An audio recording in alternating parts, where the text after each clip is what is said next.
So, tools of the art. These are not necessary, but some people find them interesting, and as you progress more into the ceremonial arts, you find they become more and more apparent in ritual texts. First and foremost, they're elementally aligned, which is why some people like to use them, because it helps to have symbols related to the individual elements in your meditations, in your workings, and spellcraft. So, the wand, first and foremost, it's almost impossible to separate the idea of the wand from the idea of magic. Traditionally, you'll find in the more natural systems, oak, hazel, elder, and willow are the most common used wood for wands. Now, the wood, as you progress in your knowledge or use your existing knowledge, the trees, each tree resonates different energies, and so some practitioners will actually have different wands for different uses, depending on the energetic resonance of the materials.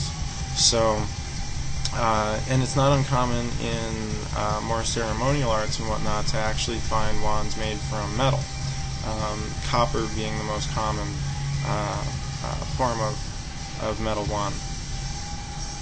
The wand is inherently akin to air, and some traditions in ceremonial arts actually have a fire wand or consider it fire, but it really is about air, the intellect, and we find in the most ancient uses, the ankh in Egypt was originally held by the circular part and directed as a wand. We see this in hieroglyphic depictions. The blade represents the practitioner's piercing will, obviously a fire tool, and could be a knife, a dagger, a sword.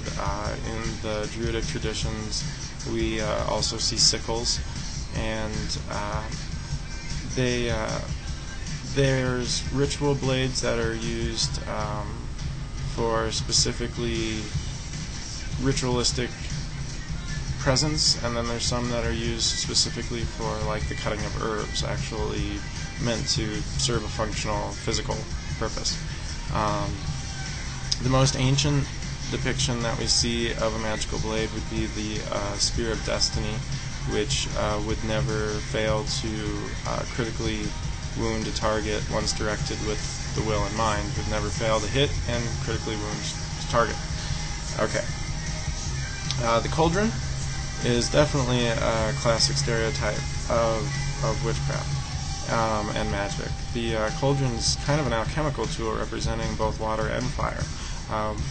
There's some cauldrons used for actually brewing liquids to be drank or ingested.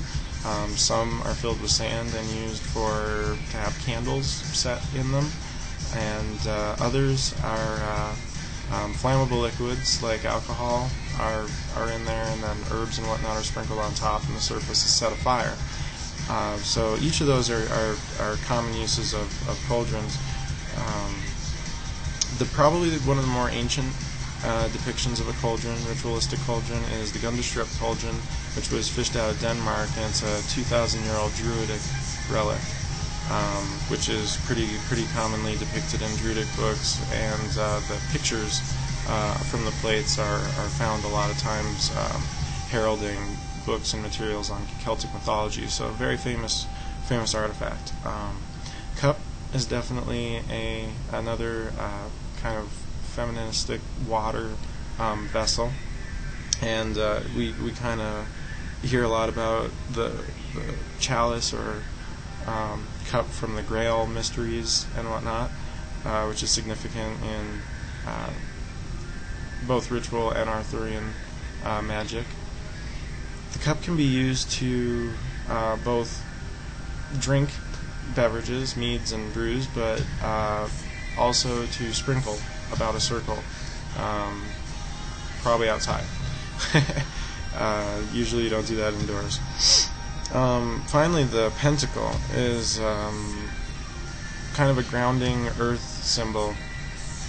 Sometimes the altar space, altar stone in and of itself almost serves as a pentacle, but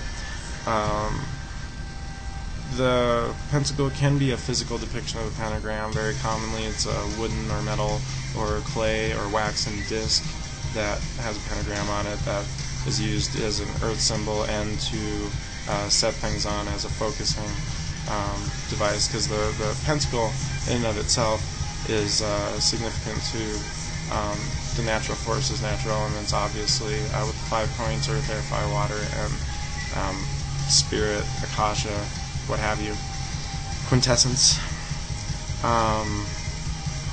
Probably one of the most ancient depictions of the pentacle would be in the Enochian tradition. It's the sigillum DMF. It's actually a 7-pointed object, but it was a waxen symbol that was used to channel and focus energies for Enochian magic. So same principle, just ceremonial magic in that case.